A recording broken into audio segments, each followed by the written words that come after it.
Hello, hello, all. How are you? Oh my goodness. One second. I'm trying to add my banner here and I can't. I don't know what happened. I messed it up. I messed up my settings in StreamYard. Oh well. Okay. Next time. Anyway, I'll put in the comments how to reach me. So with that, happy Friday, happy April, happy mid-April, which means it's tax time. Uh, so for those of you who are watching me, you're probably got a couple of spreadsheets and doing last minute number crunching like I was about a few minutes before coming on. So I, in my mind, I think the deadline is Friday, but honestly, I think we have until Tuesday to get this submitted. So fingers crossed. So good luck to you. I know what you'll be doing this weekend if you haven't already. So anyway, so with all this meeting with accountants and talking about investments and portfolio diversification, obviously that led me to think about diversity, right? And that we've got some other things to diversify besides our bank accounts and our portfolios. And it is our personal network. So for those of you who have had the opportunity to be a part of my talks or my workshops, you'll know that I am a staunch advocate for quick returns. Okay. I am just not one of those people that's for the long term. I know for some things I have to be. You just invest your money and you put it in the stock market or whatever and just let it ride the wave of the highs and lows. But that's not my nature. That's not what I'm cut out for. I like to invest in something and see it turn around quickly, like within a matter of weeks. And guess what? We can do that with our personal network. So first off, let's start with why is this important? Why do we need to diversify? What's the point of going through this effort? What's in it for me? What's in it for you, aside from goodwill, is your own personal growth. Okay. So you do not want to stay stagnant. You do not want to regress. You absolutely want to keep going. And if you're here talking to me, then you're just one of those people, right? That is not going to be happy with the status quo. You want to keep going. You want to keep growing. You want to keep learning. And you want to continue to advance in your career. For those of you that are listening to me and you're in the HR and DE&I space, and that's your job, that's your bread and butter, that's your career path, then you're always seeking for ideas and opportunities to support your people, for them to continue to grow and advance on their career path. So for both of those audiences, I will say that in order for you to grow, you're going to need feedback. You're going to need to know how you're doing. You're going to need to know if you need to course correct, if you're looking at something the wrong way, if you have a blind spot, right? And just by the nature of the term blind spot, you just simply don't know. You're ignorant, you're uninformed, you're unaware that this thing is out there that you need to know about that could be helping you. It could be a missed opportunity, or it could be something that's harming you. So real quick, for example, what does that mean?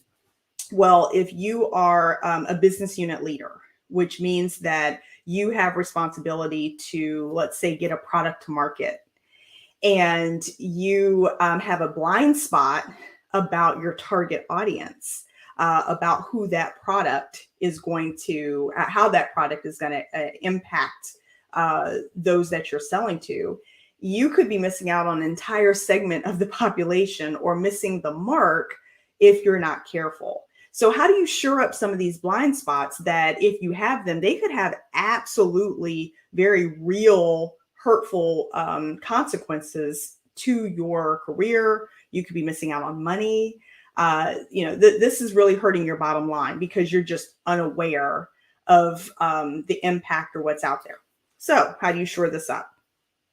So how you would go about doing this is very, very, very, very simple, but not so hard, not so easy to practice. Okay. And that's when that is what I want to encourage you all to do, is to practice this. So the very, very simple thing is that you start to identify people in your orbit that you need to kind of bring a little bit closer. So, for example, if you have a network of folks, and again, you're in marketing, you're a business unit leader in marketing, and you kind of look around, and everybody that you interact with, sometimes even personally, but definitely professionally, are all marketers. Well, that's a problem. You absolutely need to bring in closer to your orbit someone that's in sales, someone that's in IT, someone that's in finance, right? And so that's just one example. There are many layers to people's identities that you can bring in and bring closer to you, but it starts with awareness. It starts with you just taking a look around and looking at the people that you interact with on a regular basis, personally or professionally. What's their makeup? And if it's a bit homogeneous, if you're like, yeah, like 8 out of the 10 people that I deal with on a regular basis are female, I might want to be intentional about crossing that gender line and pulling in the male perspective, to help me with, to help inform some of the decisions that I'm making, to just get more information about their lived experience and understand how policies, procedures, things at work, things in their personal life are impacting them. Okay. So that's step one, is awareness. Step two is then bringing them closer. Step three that I would highly recommend is that you look at how you are impacting other people. So this again is to those that are a little bit more seasoned in their profession, and you have mentees, you have people that you are advising and guiding. Look around at the makeup of those individuals. Again, their identities. Who are you mostly supporting in terms of giving career advice to, in terms of making a recommendation for a job, in terms of, hey, yeah, I'll look over your resume and offer you, a couple of tips, tricks, or advice. Think maybe some changes that you can make to help you, land an interview. Hey, who are you looking at in terms of identifying that person and getting them introduced to a decision maker, or someone that can help them with their business, or get them funding, or provide them a contract. These are all various examples of how you can actively advise and mentor and sponsor individuals that don't look like you. That's the key, right? That's the key. I always talk about mini me's. And I will say it again, there's nothing wrong with a mini me. I would absolutely kill to have a mentee who is an African-American female who graduated from the University of Pittsburgh, who's a mom, whose career path is in IT project management, who lives in the Midwest. Like if she's checking all those boxes, then we're going to be instant fast friends. She's practically a mini me, right? The thing is, the problem is that if I'm in a position of power, authority, and accountability, and all I'm doing is advising and mentoring a bunch of mini me's, then I just keep reproducing the same old, like a little carbon copy. Now, as great as I am, and as great as you are, that's okay every now and then. But if we are going to be intentional, if we are absolutely saying that diversity, equity, inclusion is at the heart of what we do, is really what we care about, then we're going to have to put our money where our mouth is and change it up a little bit and be intentional about not advising, coaching, and mentoring mini me's. So that means that if you are a Caucasian male, you're going to have to cross a couple of lines of the identity, what I call canyon, because in this country it's a canyon sometimes, and really be intentional about sponsoring maybe a young lady who's African American or Hispanic, or Asian, right? Or a young gentleman who is an immigrant whose English is not his first language, right? So you're going to have to really think about the layers of identity that people have, and who is someone that is almost opposite of me, or if that's too far-fetched, just a couple of layers difference than me, right? That I could look to bring into my orbit and help um, provide some sort of guidance or help to them. Now, eventually that might turn into a mentorship. And now the difference between the two is guidance and advice is one thing. That's kind of like a one or two quick hit, right? I'm going to take your resume, I'm going to review it, I'm going to give you some feedback, and off you go. Good luck. Okay, that's guidance, that's advice. Taking it the next level, mentorship, that's a two-way trusted relationship that grows over time. Okay, so this is going to take some time to build up. We're talking months, if not years, because you're trying to build up trust. The hallmark of a true, real mentorship is trust. Without it, it's just guidance. So once you have trust established over time of sharing your live story with each other, and building that relationship up, whatever that looks like between you and that individual, over time, now you probably can get to a mentorship where you are offering up your time to share with them your lessons learned from your career, from your life, in hopes that it will help inform their decisions for a better outcome than maybe what you had. Or maybe they can replicate what you did because you were so successful at that, right? That's really the hallmark and the tenets of a good mentorship. And then we want to take it to the next level, which is all about sponsorship. And we'll dive into sponsorship a little bit more deeply next week. So hang in there, set your little timers for Friday at 12:30 p.m. Eastern next Friday, where we'll do a deeper dive on sponsorship. But I really want to focus just on this first level, these first couple of levels, which is awareness of who is in your orbit, who it is that you are consistently helping. Really be honest with yourself about who they are, what their identity is, the different identities that they have, that makes up. And when I talk about identities, I mean race, gender, culture, ethnicity, sexual orientation, socioeconomic status, even think disability, right?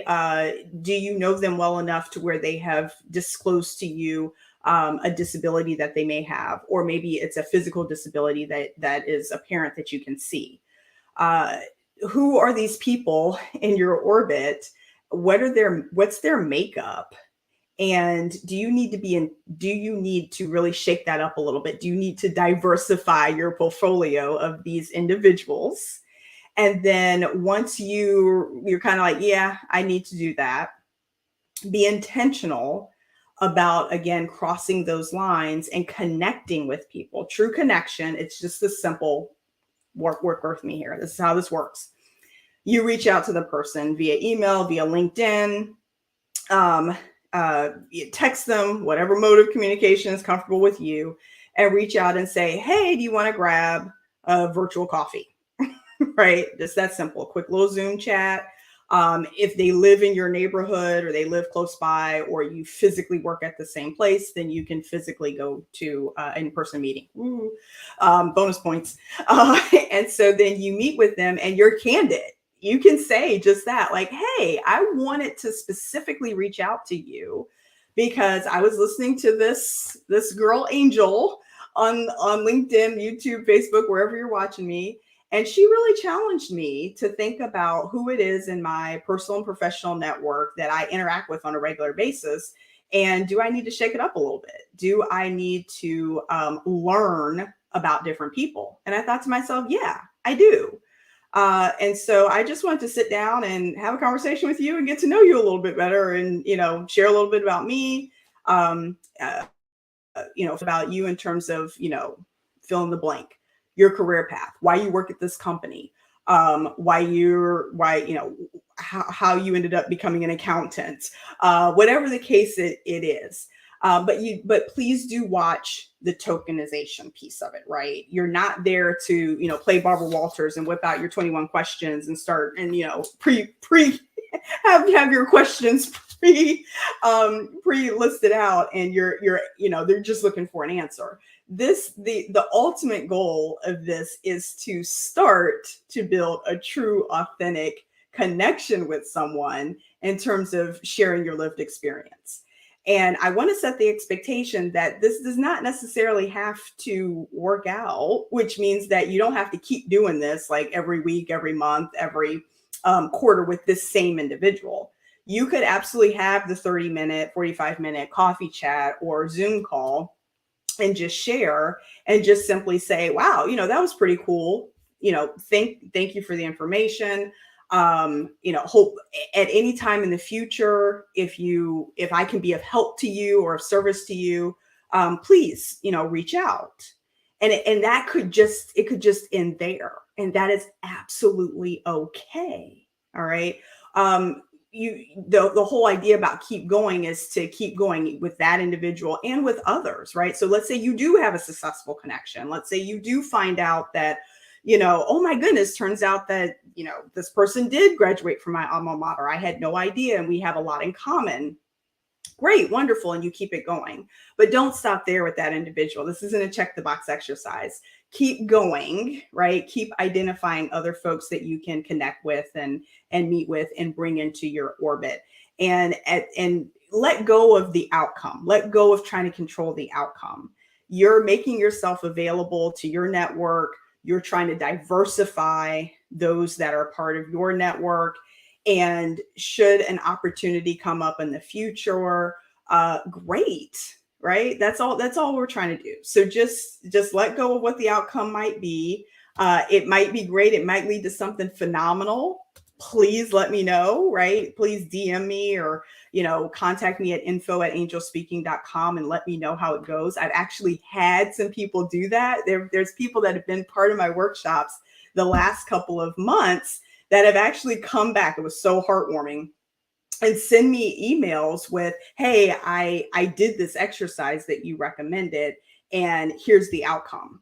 And they sent that to me in an email. So that's how I know to keep going with this work, because it's working, it's impacting people.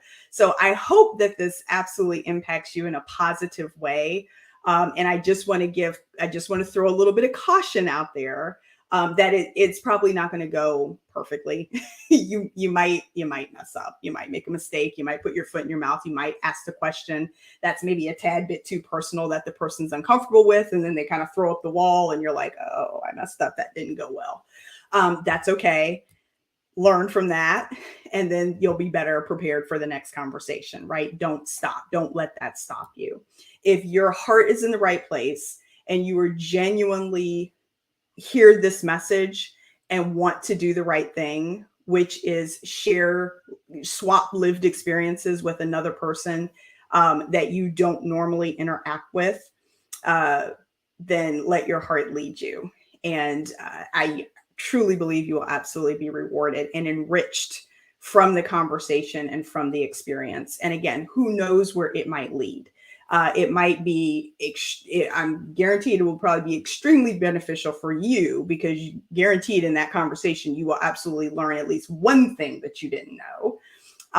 But who knows where it could lead? It could absolutely eventually lead towards a win-win partnership. Again, you helping someone in their career journey, them helping you on your career path. You just never know how the tables may turn, right? And this day and age, if you are a seasoned professional, you tend to be used to being in the seat of helping other people with their careers. But if you find yourself laid off, if you find yourself in a position to where you need help in another business unit, and the only person in that other business unit is the person that you've been coaching and mentoring, who's like 10 years your junior, they very well may be the person to help you in a very significant way. I know. So it is, you just, again, let go of the outcome. You never know what might come of it, but at the very least, you will have diversified yourself. You will have invested in your own career growth, career learning. You will have enriched yourself. You will have learned something new about yourself and about someone else. And sky's the limit in terms of where this goodwill that you're putting out might go, and your good intentions. So I hope that offers very specific, practical, actionable tips on how to do this, because we always talk about diversifying yourself and making sure that you're again, not engaging in creating more mini me's. But we really have to take the next step, right, and saying exactly how do we go about implementing that, how do we go about doing that, because that's a little bit scary to meet with someone who's very different than you, who you don't normally talk to or interact with. You don't even know where to start. So use me, right? Just be open and authentic, and saying that, hey, I'm being intentional about diversifying my personal and professional network, and I find the work that you do interesting, or whatever the case, fill in the blank in terms of why it is that you reached out to that person, and then share a little bit about yourself and see where it goes from there. Okay. All right. Well, good luck with that. Let me know how it goes. Even if it doesn't go great, reach out to me. I'm happy to help you course correct. Info@angelspeaking.com, and I will have my banners back hopefully next week, so you'll know how to get a hold of me. And again, join me back here next week where we do a deeper dive into sponsorship. All right. Take care. Have a wonderful weekend. Bye, y'all.